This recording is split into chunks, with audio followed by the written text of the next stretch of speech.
Continuons de parler de ce scrutin présidentiel au Sénégal qui aura lieu le 25 février 2024. Nous sommes avec Khalifa Sall, ancien maire de Dakar et leader du mouvement Taxawu Sénégal. Bonsoir. Avant d'échanger avec vous sur la situation du pays et votre situation personnelle, je vous propose de regarder ce sujet signé Jean-Luc Heguezier. Il revient notamment sur votre condamnation. Élu maire de Dakar en 2009 face à la liste du parti d'Abdoulaye Wade, réélu en 2014 face cette fois à la liste de Macky Sall, l'ancien ministre Khalifa Ababakar Sall était populaire et des commentateurs politiques commençaient à le voir comme un potentiel candidat à la présidentielle de 2019. Mais tout a basculé en 2017, suite à un audit de l'inspection générale de l'État dans les comptes de la mairie de Dakar. Il est accusé de détournement de deniers publics. Arrêté le 7 mars, Khalifa Sall va dormir à la prison de Rebeuss à Dakar. C'est un combat politique. On va se battre politiquement. Parce qu'il n'y a que cela qui vaille. Il faut qu'ils comprennent que les coups donnés seront rendus. Ses partisans vont manifester toute l'année. Mais pour le maire de Dakar, la justice sénégalaise est rapide. Et Khalifa Sall est jugé dès le début de 2018. Le 30 mars, il est condamné à 5 ans de prison. Dans cette affaire, depuis le début, tout a été politique. Et donc cette affaire ne pouvait que se terminer ainsi. Cette décision, si elle n'est pas innocente, peut générer des décisions, des conséquences à partir d'aujourd'hui sur cette présidentielle. Khalifa Sall ne manque pourtant pas de soutien. En février 2018 est sorti un rapport d'Amnesty International qui parle d'un acharnement contre un adversaire politique. Puis c'est la cour de la CEDEAO qui juge que Sall n'a pas eu droit à un procès équitable. Mais rien n'y fait, la sentence est confirmée en appel, puis par la Cour suprême, il est aussi radié de ses mandats de député et de maire. Ainsi, l'élection présidentielle de février 2019 se déroule sans lui. Sa candidature rejetée, Khalifa Sall, depuis sa prison, appelle à voter pour le dirigeant du parti Réumi, Idrissa Seck. Finalement, Macky Sall est réélu au premier tour. L'heure est à la décrispation. Le 29 septembre 2019, Khalifa Sall est gracié par le président sénégalais. Monsieur Khalifa Sall, est-ce que vous voyez des similitudes entre votre situation en 2018 et celle d'Ousmane Sonko en 2023 ?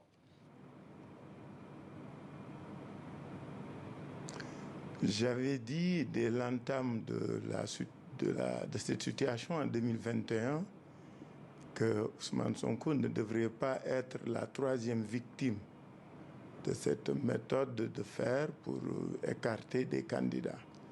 Et je pense que ce fut une attitude constante. Ce sont des méthodes qu'il faudra bannir définitivement de l'espace politique dans notre pays. Après plusieurs mois de tension, le président Macky Sall a décidé de ne pas briguer un troisième mandat. Quelle est votre réaction par rapport à cette décision ? C'est une très belle décision. On s'en félicite d'abord. On félicite le président Macky Sall, je le félicite personnellement et sincèrement. Sa décision est une très belle initiative qui libère les énergies, relance le débat et il est heureux qu'il l'ait prise maintenant. Et aujourd'hui, je crois pouvoir dire que Macky Sall marque l'histoire parce qu'il va être le premier président sénégalais à organiser une élection présidentielle à laquelle il ne participera pas. Et nous comptons sur lui pour que cette élection soit inclusive, qu'elle soit sincère et qu'elle soit sereine. L'Assemblée nationale étudie à partir de la semaine prochaine les conclusions du dialogue national et notamment la modification du code électoral qui vous permettrait, ainsi qu'à Karim Wade, d'être éligible pour la prochaine présidentielle. Est-ce que c'est un soulagement pour vous ?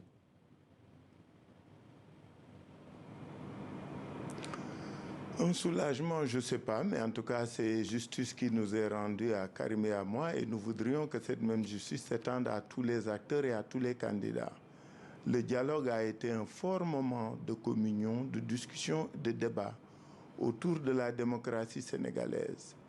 En y allant comme membre de l'opposition, nous étions porteurs de 5 préoccupations qui devaient pour nous aider à décrisper le débat politique, à relancer, que ce soit un moment d'aération politique, disais-je, et à relancer un peu le jeu. C'est pourquoi nous avions proposé que la question du troisième mandat soit posée. Le président Macky Sall y a accédé, on l'en félicite. Que le problème d'une élection inclusive à laquelle participeraient tous les candidats soit créé. Ensuite, que tous les détenus politiques soient libérés. Que le parrainage, qui était une forme de sélection des candidats, soit banni ou en tout cas réorganisé. Que les dispositions du code électoral qui permettaient d'éliminer des candidats soient modifiées. Au terme de ce dialogue qui a été ouvert, sincère, 3 points ont été satisfaits et il nous reste 2 questions sur lesquelles nous discutons depuis lors. C'est la modification de l'article 57 qui était intervenu en 2018 et qui est aujourd'hui source de difficultés. C'est aussi une judiciarisation du code électoral à laquelle il faut mettre un terme. Je m'explique, c'est-à-dire que nous avons demandé à ce que désormais la déchéance, la perte des droits civiques relève d'une décision de justice. C'est le cas en France, puisqu'avant nous avions la même situation. C'est le code électoral qui en disposait et désormais c'est aux magistrats de prononcer la déchéance comme toute autre peine, puisqu'il y a 3 peines, l'emprisonnement, l'amende et la perte de déchéance. Nous avons pensé que ces dispositions-là réglées, nous pourrions espérer avoir une élection inclusive, sereine et sincère. Vous faites partie de la coalition Yewwi Askan Wi. Quelle est aujourd'hui la nature de votre relation avec Ousmane Sonko ? C'est une relation normale. Nous sommes dans une coalition que nous partageons, mais cette coalition avait prévu que lors des scrutins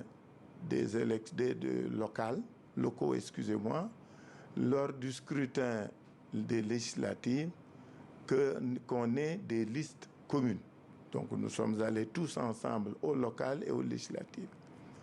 Pour la présidentielle, il avait été convenu, arrêté d'accord parti, que les candidatures pourraient être plurielles et chacun pourrait aller défendre sa candidature et Yewwi resterait le socle dans lequel ou autour duquel on conduirait et on gérerait le processus électoral. Je vous pose la question parce qu'on a vu des tensions entre... Chacun est candidat et nous allons... Je vous pose la question parce qu'on a vu des tensions entre vous et la coalition Yewwi Askan Wi qui a notamment fustigé votre participation au dialogue national. Oui, mais ça, c'est pas qu'ils aient fustigé puisqu'ils n'en avaient pas les moyens. Puisque nous avions dit que à l'élection présidentielle, chacun gardait sa liberté et recouvrait sa liberté. Le dialogue national n'a pas invité des coalitions. Nous sommes membres du F24. Le F24 avait décidé que ceux qui voulaient aller au dialogue iraient au dialogue sans conséquence ou sans préjudice pour sa participation à la plateforme de lutte contre le 3e mandat. Et Yewwi Askan Wi n'avait pas compétence ou pouvoir à interdire à un de ses membres de participer au dialogue. Et c'est usant de ces dispositions que nous sommes allés au dialogue en informant à chaque fois que de besoin la coalition. Il est vrai que beaucoup de partis dans la coalition avaient décidé de ne pas aller au dialogue. C'était leur droit, comme il était du nôtre d'aller au dialogue, et c'est ce que nous avons fait, et nous en avons informé et la coalition et l'opinion. Monsieur Khalifa Sall, est-ce que vous craignez des troubles dans le pays en cas de non-participation d'Ousmane Sonko à la présidentielle? Le leader du PASTEF parle de chaos indescriptible.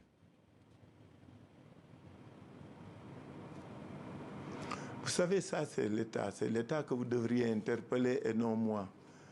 Il appartient à l'État de maintenir l'ordre, de préserver l'ordre, de rétablir l'ordre. Et qu'aujourd'hui, effectivement, nous pouvons ne pas être à l'abri de situations de troubles, mais je pense qu'il appartiendra à l'État de prendre les dispositions idoines pour que le scrutin qui va venir puisse se dérouler dans la sérénité, dans le calme et dans la sincérité. Il nous reste quelques secondes, Monsieur Sall. Je voudrais aborder avec vous la crise migratoire. Ces derniers mois, de nombreuses embarcations ont quitté les côtes du Sénégal pour rejoindre les îles Canaries. Quelle est votre réponse en quelques secondes face à ce phénomène ? Un vrai drame, et je pense que tous les politiques du continent sont interpellés. Vous savez, le croît démographique et la nature de la démographie africaine n'est pas source d'inquiétude. Au contraire, je considère que le fait que notre population soit jeune est un avantage. Cependant, nous devrions nous donner les moyens et leur donner les moyens à nos jeunes de croire en l'avenir de l'Afrique et de nos pays et de rester au Sénégal, par exemple. Le Sénégal, actuellement, est un pays de tous les possibles. Nous disposons d'un potentiel qui nous permet de nous développer de manière inclusive et qui permettrait aux jeunes, qui est la frange la plus importante, de trouver les conditions de rester au pays. Nous avons besoin d'eux dans ce pays. Nous les invitons à y rester. Et une fois élus, nous nous donnerons les moyens pour que les jeunes puissent prendre leur part dans l'action, l'œuvre de développement du Sénégal. Merci Khalifa Sall d'avoir répondu à nos questions. Vous êtes ancien maire de Dakar et leader du mouvement Taxawu Sénégal.